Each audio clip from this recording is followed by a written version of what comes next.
Alors Boukhaba, dans notre site au Akash, un grand merci aux organisateurs de ce cours, notre cher Abdelhana Ben Akasha, et notre cher DJ international, Monsieur Eric H, reconnu dans le monde entier. Et on va dédier le cours pour la Refoua Shelema de Eric Rahim Ben Shimon. Ben Shimon. Moshe. Dr. Koch Olam Israël et Moshe Bar Sultana. Bar Sultana. Alors on va commencer aujourd'hui un nouveau thème qui, vous allez le voir, il est passionnant. Donc on est dans le Rav des Sphères, ceux qui veulent suivre dans les mots, page 161, vous avez les... On remercie beaucoup d'Anne qui a fait les photocopies. Alors, introduction d'abord, de quoi on va parler? Le titre c'est Chataim Shek de l'Olam, les fautes des grands hommes. C'est un sujet qui est troublant, je vais vous expliquer pourquoi. La Torah nous raconte par exemple que Moshe Rabbeinu a fait une très grave faute avec Aaron, qu'il a manqué de Emouna envers Hachem, et à cause de ça il n'est pas rentré en Israël. On a du mal à comprendre. David, Shlomo, la Torah nous dit qu'ils ont fait des fautes extrêmement graves. D'un autre côté, la Gemara nous dit que celui qui dit que David ou Salomon a fauté se trompe. De manière générale, on a du mal à comprendre les fautes des tzadikim, les fautes des chachamim, des gens qui sont écrits dans la Torah. Alors là, le Rav des Sphères, c'est très important, ça va nous servir à nous dans notre vie quotidienne. Comment on peut comprendre les fautes de nos ancêtres, des tzadikim qui sont dans la Torah, et donc grâce à ça, ça va nous permettre de comprendre à notre niveau, notre vie, comment on doit gérer également ça. Alors on y va. Quand un homme se sert du terme faute, avla, 161, monsieur Hamon. Maintenant, quel niveau de gravité? Tu sais pas? Si je dis, bon, quelqu'un il a fait une faute, mais quelle faute? Il a brûlé un feu rouge, il a tué quelqu'un, il a braqué une banque. C'est quoi une faute? Une faute, ça veut tout et rien dire. Il est fierer midot amarir. La gravité d'une faute dépend du niveau de la personne. Par exemple, les machals. Écoutez bien, Rav Safra, Rabbi Hanania, on avait parlé il y a quelques jours justement. La Gemara dit que Rav Safra, c'était un grand sage de la Gemara. Gneva, pour lui, c'est quoi d'être un voleur? Imeno dover emet bilbavo. Il dit pas le vrai dans son cœur. Il y a une histoire, la Gemara raconte dans Baba Kama. Il était commerçant. Et quelqu'un est venu le voir, il était en train de faire le Krat Shema. Et quelqu'un est venu le voir, lui propose un prix. Voilà, là, la caméra, allez, 200 €. Et lui, il n'a pas répondu, il est en train de prier. Et l'autre, il a cru que le snobé, il voulait pas. 300. Il répondait pas. 400, 500, 600. Quand il a fini le schéma, il a dit, je suis d'accord pour 200 €. Il dit, bah, je comprends pas. Je te propose 1000 €, tu me dis 200. Il dit, oui, parce que quand tu m'as dit 200, dans mon cœur, j'ai accepté. Comme j'ai accepté dans mon cœur, je refuse que tu me payes plus. Bon, vous voyez, on est loin, on a du boulot. Alors bon, je vous rassure d'abord, ce comportement ne correspond pas vraiment à la lacha, c'est ce qu'on appelle midat rasidut. Il dit le Ramchal, c'est un exemple, c'est une mesure de piété, ça qu'on ne pourrait pas dire que s'il avait accepté, il aurait volé. Mais, d'après la lacha, il aurait pu accepter. Mais, au niveau où il était Rav Safra, pour lui, ça s'appellerait de gneva. Je donne un autre exemple, un autre Tana dans la Gemara, quand il allait chez le boucher, il payait tout de suite. Alors beaucoup de gens ont des comptes, vous savez, des gens ont des comptes. Il a dit, si je paye pas tout de suite, c'est un chidoul Hashem. Parce que les gens vont dire, ah, regarde le Rav qui est connu, t'as vu, il a pris la viande, il n'a pas payé. Peut-être qu'il y a un embrouille, peut-être qu'il lui fait... Tu veux pas savoir. Donc il dit, lui à son niveau, si je paye pas tout de suite, c'est un chidoul Hashem. C'est que plus la personne va être grande, et plus forcément la faute, elle va être fine. Et Tosefta Mishenomer Bechem, donc quelqu'un, un autre exemple. Celui qui dit quelque chose sans dire de qui le tient, eh bien c'est du vol. Vous savez que quand on dit par exemple, on se sert souvent dans les cours de paroles de Chachamim. Quand quelqu'un il fait un super cours et il fait croire que qui a inventé tout ça, c'est lui. En fait il a pompé, en fait il a pris un cours, il a écouté le cours d'un Rav, il a recopié et il a tout recraché. Ça s'appelle du vol. Alors c'est pas du vol d'argent mais c'est du Nevadat. Il a pris, il aurait dû dire, il n'y a pas de problème, tout le monde s'inspire. Tous les rabbinim s'inspirent forcément, on n'invente rien. On prend des choses qui existent et on avance comme ça. Et tu dois dire, une belle idée, cette idée, voilà, elle est écrite dans... C'est pour ça que c'est très important que pour les gens qui donnent des cours et encore plus qui écrivent des livres, de toujours écrire les références. Parce qu'il y a des fois, et c'est gênant, il y a des fois certaines personnes qui font des cours magnifiques, il n'y a aucune source. Moi je ne supporte pas, parce que c'est un manque de kavod pour la Torah. Dis, d'où tu tiens ça? On peut dire des belles choses, mais on peut dire tout et n'importe quoi. Alors non, la Torah a des règles où tu dis des choses, donne des sources. La personne, si elle veut vérifier, elle peut la vérifier, etc. Donc on peut pas. Donc ça, c'est une forme de vol. Mais de l'autre côté, il y a des gens qui vont voler vraiment dans le commerce, mais ils ne voient pas de mal. Donc vous comprenez que quand on parle de faute, c'est relatif. C'est relatif à chacun. Et en astam, il va voler comme ça, bien que ça va lui servir à rien. Donc ce qui veut dire le Rav Dessler dans cette introduction, c'est que le mot faute est relatif à chaque personne, selon le niveau spirituel de chacun. Vine, aracha shel Torah Kdosha, le niveau, l'évaluation, racha c'est une évaluation. L'évaluation de la Torah, ibevada yameula. Alors évidemment que quand la Torah va nous donner une évaluation, c'est le top du top, le plus élevé. Varbiarno bema Torah Temet, on a déjà expliqué dans le chapitre Torah Temet que Torah mina shamein, que Torah Kdosha, nous remède ma kol anigiot, que la Torah t'élève au-dessus de tous les intérêts personnels. Ou mishafta et mishpat emet, et va t'amener devant un jugement vrai. La Torah, c'est la chose qui peut te permettre de t'élever au-dessus de tes intérêts. Et comme ça, c'est écrit dans le Navi Shaya, Lo marchevota marchevotechem Hashem, il dit mes pensées ne sont pas les vôtres.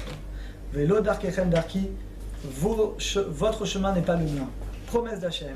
Qui gavu shamayim varei gavu darke darachem, marchevota marchevotechem. Et même si, il dit le verset, de même qu'il y a une différence entre le ciel et la terre, et bien de même il y a une différence entre vos pensées et mes pensées à moi, dit Hachem. C'est-à-dire que les références forcément n'ont rien à voir. Alken Mouval. Donc on comprend. Shafranat à Torah, écoutez bien. Quand la Torah va nous parler de fautes, ayat Daka, on parle de choses qui sont extrêmement fins. Vous allez voir que ce texte il est fabuleux, il permet vraiment de comprendre en profondeur quand on parle des fautes d'Abraham, Israël, Yaakov, Moshe, David, Shlomo, etc. Gamatiyo, microscopie, si tu utilises le microscope, l'oyaspik, c'est même pas suffisant. Quoi un microscope? Tu vas comme ça, zoom, voir en profondeur. Ben, la Torah c'est un microscope. Donc elle va te grossir les choses pour que tu comprennes. Les machals par exemple. A Torah midalanu chez Moshe Chata, que Moshe il a fauté, loeman bi. C'est terrible ce qui est écrit, hein. C'est dans la paracha Chukat. Dieu dit loematen bi. Il dit à Moshe Aaron, vous n'avez pas cru en moi. Et c'est gros quand même dire ça à Moshe Rabbeinu, non? Afal pichel mefarsha Torah, nilou ladat maout reto. Regardez, c'est très marrant. Dieu il dit, Moshe Aaron, loematen bi. Vous n'avez pas cru en moi. C'est quoi leur faute? Il y a une bagarre dans les Chachamim, on ne sait même pas c'est quoi la faute de Moshe Rabbeinu. Il y en a qui disent c'est d'avoir frappé, il y en a qui disent non, c'est pas d'avoir frappé. Il y a plein d'explications. Enfin, Pichel, Mefarsha Torah, donc ils ne sont pas d'accord. Regardez, le Rav Yitzhak Abrabanel, qui était le ministre des Finances du roi d'Espagne, on va raconter une histoire sur lui, ceux qui se souviennent. Moné Asara Pirushim, regardez, il y a 10 explications. Quelle était la faute de Moshe? Ou Makshal Kula, et il est d'accord avec aucune. Ou Mosif, et après il explique une explication de lui. Et qui n'est pas accepté des autres rabbinim également. C'est-à-dire que même la faute de Moshe Rabbeinu aujourd'hui, on n'est même pas capable de l'expliquer. On peut proposer, il y a différentes explications, mais c'est pas clair. Alors il y a doigt que Akadosh Baruch Hu Medagdak Seviva Kechuta Sar. On sait que Hachem il est méticuleux avec les tzadikim comme un cheveu. Tournez la page 162. Vous suivez dans les mots, messieurs, ou vous me regardez? Ça veut dire qu'il va falloir approfondir, qu'on comprenne comment ça marche. Aval, gam zetach ladat, mais tu dois savoir également. Gam alashon hashaba mitaeret Torah, même le langage que la Torah utilise pour décrire les fautes, il est fiaracha, ça dépend de cette évaluation. Ad shachashu bachazo kemogana, jusqu'à ce qu'on va appeler voleur, etc. Nireze dugma achad mefureshet. Là on va un exemple incroyable, accrochez-vous bien. Alors, Katou Bemassé Achan. Ceux qui connaissent la faute de Achan, on y va. Va tout de suite. Vayomer Hashem El Yoshua. Alors, Achan est un juif. Vous allez voir qu'il a commis une faute très très grave. C'est à l'époque de Yoshua, dans les guerres de conquête d'Eretz Israël. Regardez. Vayomer Hashem El Yoshua. Il y a une guerre où malheureusement les Israël ont perdu la guerre. Et il y a eu des morts. Et ça, c'est pas normal quand la Shrina est avec toi. Alors Hashem dit à Yoshua, Chata Israël. Israël a fauté. Vegam Avroet Bereti, ils ont transgressé mon alliance. Gam la Krumina Cherem. En réalité, quand ils ont pris la ville de Haï, qui était la première conquête, ils ont mis en Cherem l'argent. Ils ont dit cet argent, on n'a pas le droit d'y toucher. On le consacre pour Akadosh Baruch Hu, pour le temple, etc. On n'a pas le droit d'y toucher. Donc il y avait une interdiction pour chaque homme de prendre le butin de la guerre. Et qu'est-ce qu'il dit Hachem? Regardez. La Krouet Cherem, ils ont pris cet argent. ils ont volé. Gam Kichishou, ils ont dénié. Gam Samou Bekiliem, ils ont mis dans leurs ustensiles. Cherem Bikerbecha Israël, ils n'ont pas respecté l'excommunion. L'Otuchalakum, vous ne pourrez plus vous lever devant vos ennemis. Adesira Macherem, jusqu'à d'avoir enlevé cette excommunion de vous. Quand on lit ce texte, qui est très dur dans Yehoshua, Zaïd, qu'est-ce qu'ils ont fait les Israël d'après vous? Ils ont fait quoi? Ils ont volé. Combien de personnes ont volé? 1000 personnes. Oh. Mais quand on lit le texte comme ça, on dirait quoi? Tout le peuple. Moi, quand je lis ce texte, soit tout le peuple, soit une grande partie du peuple, la majorité, en tout cas une partie importante. Eh bien, regardez. Si on ne savait pas, qu'on aurait dit tout le peuple d'Israël, ou alors la majorité, ou alors, même c'est pas la majorité, une partie importante, 30%, 20%. Mais en réalité, combien de personnes ont fauté? Une personne. Qui s'appelle Achan. Achan est un juif Racha, enfin Racha il a fait tchouva, donc on ne peut pas l'appeler Racha, il a fait tchouva avant de mourir, qui a volé l'argent, il a pris pour lui de l'argent qu'il n'avait pas le droit de garder. Mais je comprends pas, il y avait un type tordu fait une faute. Alors je sais la question que vous allez me demander, il va tout de suite répondre ça à Dessler. Alors quoi, un mec qui faute et tout le monde est... C'est bizarre, non? Et ce texte-là, la vérité, il est extraordinaire parce qu'il ouvre la clé. On comprend beaucoup de choses. On en parlera peut-être à la fin du cours, mais les dirigeants. Pourquoi on a les... Vous savez, on dit qu'on a les dirigeants qu'on mérite. Oui. On ne croit pas si bien dire. Pourquoi des fois on demande pourquoi on n'a pas des dirigeants qui soient plus... On espère, la Baruch Hashem, j'espère que ce nouveau gouvernement, Bezat Hashem, il sera beaucoup plus sadique, Bezat Hashem. Mais des fois on est triste, on dit pourquoi on n'aurait pas un Rosh Memshala qui soit Tamid Racham, que ce soit les tzadikim qui dirigent le gouvernement comme ça devrait être, etc. Ben là vous avez la réponse à toutes ces questions. Akatouv Modi Alanou, Shirak Achan Asavera, il n'y a qu'une personne qui s'appelle Achan qui a fait la Vera. D'ailleurs, pour la petite histoire, il a fait tchouva, il a rédigé quoi? Vous connaissez ce texte, vous le dites 3 fois par jour. Quel texte il a? Alenu. Chazak. Dans Alenu les Shabéar, qui a composé Alken Nekave Achan? 3 lettres. Alors regardez Achan, comment ça s'écrit? Al, Ain Al, Kaf. Alken Nekave. Ah, il a kiffé, il a dit exceptionnel. Alken Nekave Lach. Il a fait une très grosse échouva là. Ouais, il a fait une grosse tchouva, Baruch Hashem. C'est lui, Alken Nekave Lach Hashem Lokenu, c'est lui qui a dit ce texte qui est fabuleux, qu'on lit tous les jours pour fermer. Pour terminer la tefila. Tout le temps, même le Shabbat, alors qu'il y a des prières. Tout le temps. Ouais. Asa vera. Mikol kal Israël. Raki shechat qu'un homme bilval la carte acherem. Yatim. Franchement, ça colle pas avec le texte. On est d'accord? Ça colle pas avec le texte. Le texte aurait pu dire un homme, et pas de là tout le peuple. Alors c'est quoi le message que la Torah veut nous faire comprendre? Regardez. Et la vadash shetzalechapes et ratam. Donc il faut chercher la faute de tout le peuple, pas de Achan. Bafranout. Achidakot Belev. En réalité, tout le peuple a fauté. Mais le peuple, c'est uniquement au niveau du cœur. Alors que Achan, c'est pas qu'ils ont laissé faire, c'est plus fin que ça. Le peuple, c'est au niveau du cœur, Achan, c'est au niveau de l'action. Les filles Madrigatam. Aïnianou, comment on explique ça? Aledemasa Achan Igalé, regardez. En fait, l'action d'Achan, elle a dévoilé. Chisaron, un manque, Bemadriga, dans le niveau spirituel des Israël. C'est-à-dire que si tous les Israël est un niveau plus élevé, il n'y aurait jamais eu un tordu qui aurait fait ça. Le fait qu'il y ait un tordu qui fasse ça vient dévoiler que tout le peuple ont fauté. Alors ils n'ont pas fauté au niveau de l'action, mais ils ont fauté déjà au niveau de l'intériorité. Et à leur niveau, au niveau où ils étaient avec la Shrina, de fauter dans le cœur, c'est quelque chose où Hachem dit vous avez tous fauté. Donc ça va très bien. Ils avaient envie en fait de prendre l'argent, mais ils le faisaient pas. En réalité, voilà, ils avaient l'envie. Dans le cœur, ils ne voulaient pas faire ce kherem. Ils ne voulaient pas le faire. On les a obligés, mais ils ne voulaient pas. Le fait que dans leur cœur, ils n'étaient pas d'accord, ils se sont forcés, et ben ça fait qu'un mec, il a fait une brèche et il a fait. Mais au fond, la brèche, pour eux, ils ont fait la brèche dans leur cœur. Ah, après, t'as un mec qui fait la brèche dans le maasé. Vous savez, ça me fait penser à réformiste. Comment ça a commencé? Vous savez que c'était un rave, celui qui a créé le mouvement réformiste. Vous êtes au courant? C'était un rave. Il a juste dit, on va commencer juste, voilà. La kippa, on l'enlève dans le... Comment ça? On l'enlève dans le travail. Même ça, peu importe. Après, il a dit, bon, juste pète un bon juif chez moi, mais dehors, je vais enlever la kippa, je vais m'habiller comme eux, Alors, lui, il a commencé comme ça, entre nous. Pas grave. Bon, ça va, t'es d'entrer avec des gouilles. Mais petit à petit... Tu commences comme ça, après tu manges avec eux. Et finalement, ça arrive à ce qu'on voit n'importe quoi. Vous avez des femmes qui mettent les tefilines, le talit, qui vont au hôtel. Toutes les lourdeurs qu'on entend à longueur de journée, c'est parti d'un type qui a dit juste, bah on fait une brèche. T'as fait la brèche? Ça y est.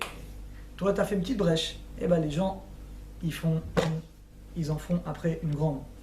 Donc en fait, la brèche, elle n'est pas venue d'Achan. Elle est venue du peuple.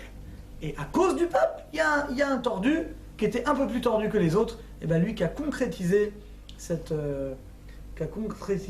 brèche. Alors c'est ça que je voulais vous dire pour le gouvernement et pour les rois. Vous savez, une grande coucha qui dit Rav Dessler, ce que je dis, je l'ai lu dans un autre endroit dans Rav Dessler. Dans le Nar, celui qui étudie le Nar, tous les Shabbats on a ce cours de faire un cours de Nar, des fois on ne comprend pas. Des fois tu as des rois tzadikim, tout va bien. Et des fois d'un coup, t'as un roi rachat, il fait idolâtrie. Tu dis, mais on comprend pas. Pourquoi des fois on avait des rois tzadikim, des rois shaïm? À dire Rav Dessler, non, t'as pas compris. Le roi est le reflet du peuple. Donc quand le peuple se conduit comme des tzadikim, ils ont un roi tzadik. Quand le peuple se conduit comme des rechaïm, eh ben ils ont un roi rachat. Donc en réalité, les gouvernements, les gens qui nous dirigent, ne sont que le reflet de ce qu'on est. Quand nous, on va s'améliorer, eh ben on aura des gens qui nous dirigeront qui seront mieux. Quand nous on baisse, eh ben on aura des gens tordus qui vont nous diriger. Donc en réalité, la faute elle n'est pas chez eux, elle est chez nous. Eux c'est que le miroir, mais la faute réellement elle est chez nous. Si on a des gens loyaux qui sont tordus, la vérité c'est que nous on est tordus. Et si on est bien, on aura des bons dirigeants. Donc c'est complètement le contraire de ce qu'on a l'habitude de croire. Alors continue. Yodea Gadol et Tashpat Tzibour. On sait l'influence du Tzibour sur le Yachid, sur la personne. Et Ida Katouf, Shiloya Malad Becherem Etzlam Berichouk. Si les juifs de cette époque, pour eux l'argent, c'était sûr qu'ils ne voulaient pas toucher à cet argent, c'est réservé pour Hachem, c'est Kadosh, dans leur cœur ils étaient loin de ça, et qui méprisaient quelqu'un qui ferait ça. Ayoter et Shekaro, les filles Madragatan, personne ne l'aurait fait. L'Oyev Shah, ça aurait été impossible qu'un type fasse ça. Chisarondak, donc le fait qu'il y a eu un manque, qui m'a Yevshalanou, que nous ne pouvons pas forcément discerner, mais la Torah elle appelle ça la croûte, ils ont pris. Gadvou, ils ont volé. Kirchou, ils ont menti. Vous vous rendez compte? C'est incroyable. C'est que ça change totalement la vision qu'on a de la Torah. Donc quand on lit la Torah, il faut retraduire à notre niveau. Quand la Torah emploie des termes comme ça, il faut retraduire qu'est-ce que ça veut dire. Deuxième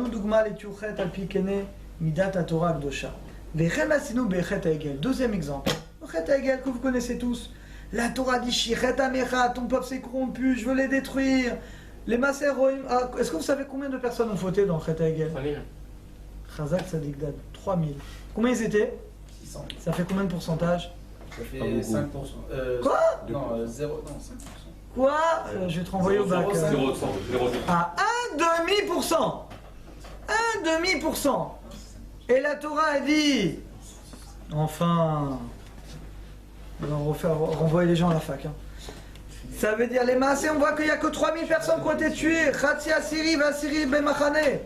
Comme il dit le Ben Ezra, ça fait 1,5%. Vous voyez pas le Minam, il n'y a que 3000 personnes. En plus, le Rav des 3000, c'est même pas des juifs, c'est Erev Rav. Va Pichen. Et pourtant, on voit qu'Hachem l'a dit à Moshe que Hachem voulait nous détruire. Tu dis, ça va, t'as 3000 tordus, on est responsable, nous qui est 3000 tordus. Des gens qui n'étaient pas bien convertis, on n'est pas responsable. Mais de là, on voit qu'en réalité, c'est pas eux, c'est le peuple entier qui a fauté. Eux, ils ont fauté dans leur cœur. Après, il y a des gens qui ont terminé. Ben Ezra le Ramban, il dit que voilà, en fait, le Hegel, il voulait faire un lien avec Hachem. Comme Moshe est mort, il voulait quelqu'un qui fasse le lien. Donc, c'est pas pour faire l'idolâtrie. Vera qui Erev Rav, en plus, c'est des gens du Erev Rav. Aya Darku Anga Bateva Bedavka La Shechetam Sheklal Israël. Leur faute, elle était d'après leur niveau. C'était quoi? Chez Loayan Levakesh Siwa Kaze. La faute d'Ibn Israël, il n'aurait pas dû demander un intermédiaire. Tu as le lien avec Moshe est mort, Hachem va t'envoyer quelqu'un d'autre, mais tu ne peux pas faire un intermédiaire. Donc si on vous dit, quelle est la faute du Hegel? L'idolâtrie, la réponse, qu'est-ce que vous devez répondre? Non, c'est pas vrai. L'idolâtrie, c'est 3000 tordus, et c'est même pas des juifs, c'est du Erev Rav. Donc quelle est la vraie raison? Quelle est la vraie faute d'Ibn Israël, l'idolâtrie? Vous devez dire, ils étaient à un tel niveau, leur faute c'est d'avoir voulu faire un intermédiaire avec Akadosh Baruch Hu, mais c'est pas l'idolâtrie. Donc vous voyez, donc il faut retraduire le message de la Torah. La Torah dit, ils ont fait ça, ils ont d'accord. Mais la Torah parle avec un microscope, ce qu'il a dit au début. Mais c'est pas à prendre comme ça au premier sens.